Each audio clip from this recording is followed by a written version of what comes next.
دغه ما مخکې جمعه هم درته ویله ګلوبل سموت لوټیلا والا چې کوم قافله روانه وه د 440 ملکو والا په دې کې هغه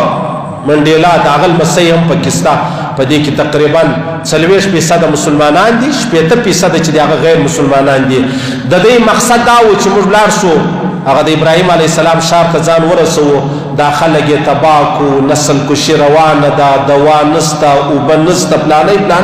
په هغه کې هغه سنیټر مشتاق احمد دا هم ملګری و هغه زموږ پیر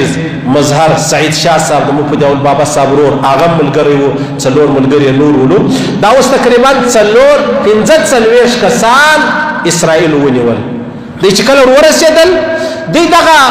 مطلب هغه احصار چې کوم بلل کېږي دا مسلمانان محصوره دي معصره دي دا محاصره دی ما کوله چې ورسېدل په هغه کې هغه نور پیر صاحب چې کوم دی هغه مظهر سعید شاه صاحب هغه خو شاته پاتې شو د هغو هغه کښتۍ مشتۍ چې د هغه خرابه سوې وه انجنې پیل سوې وه خدای واحد پاکستانی دی چې هلته ورسېدی 45 کسان نیول سوي دي په هغو کې یو دی هم نیول سوی دی اوس دا سړی عزیزانو قطع نظر د پاټۍ دا پاټ بازی مو ډیر تباہ او برباد کړلو کزما د پاټۍ وسپۍ وزوي په سړی کې شمارم کله بل پاټۍ سړی وزوي په سوي کې شمارم دا ډیر غلطه فارموله روانه ده د خبره مش تباہ کړ پر حق مش سترګې را پټ کړلې چې بس ما د پاټۍ نه دي زه شب نه بنم دا پلانې زما د پاټۍ دي زه به بدوم شبلم دا انسانیت نه دی دا ایمان نه دی دا ایمانداری نه ده نو دا سړی چې دی هغه اسرائیلیانو ونیوي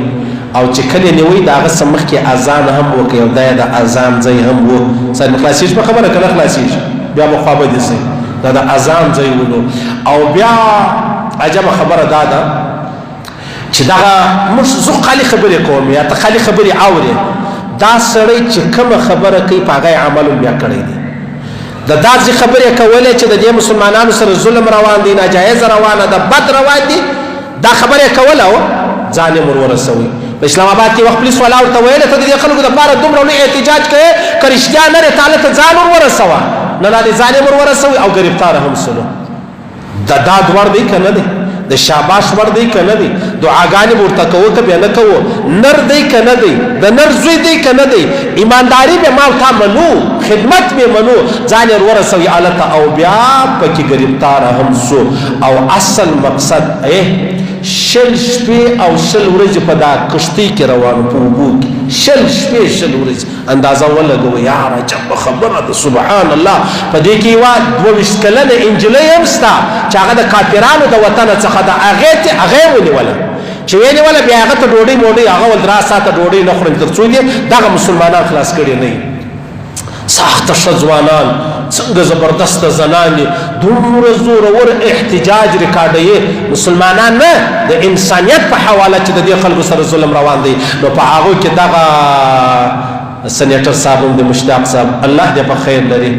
الله دې جل رازس الله دې د خدمت قبول کړي الله پاک دغه خدمت د دې رایګان نه بیایي الله دې نه ضایع کوي الله دې په خیر لري الله دې ژوندی لري تر ډیره دې الله ژوندی لري الله دې سره د کامیابی خپل وطن ته راولي دا زموږ دپاره یو ډېر لوی ویاړ دی افتخار دی زموږ د وطن چې داسې یو سړی او هغه هم پښتون دی د خیره سره صحیح سرو دا بیا بله د فخر خبره ده تر هغه ځایه ځان ورسوي شل شپې شل ورځې په کښتۍ کې په اوبو کې سفر کوه خو زه په خپله زما په خیال سره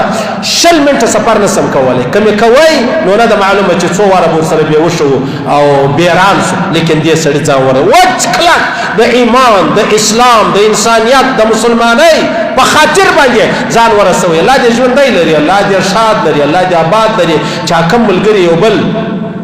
عزیر نامی الک دی سید دی دلاور دی نظامی هغه مرسره دی دا پیر صاحب هم دی پیر صاحب ورزه کوشش کوم چې ځان تر دې پر ورسو خو خیر الله دې کوشش نه راځي الله دې نه ضایع کوي الله دې په خپل میشن کې کامیاب ولري چې کوم نسل کوشش روانه ده په هغه کې هغه ظالمان الله ناکام ولري چې دومره بچان دومره زنان دومره چنیان دا تباہ او برباد کو او دغه ځای دی الله پاک آزاد کی دغه چې ته د الله پاک د ازادۍ حیثیت ورنصیب کې الله رب العزت د القدس راواخلا دا بیت المقدس دا د مسلمانانو په میراث کې شمار کې دا د الله پاک د مسلمانانو لاس لراولي موږ به دعا ورته کوو الله پاک دې دا چې څه بنديان دي که مسلمانان دي که کافران دا د الله پاک رایله کې ولې اراده یې نیک ولا فکر یې نیک او داغه څه دغه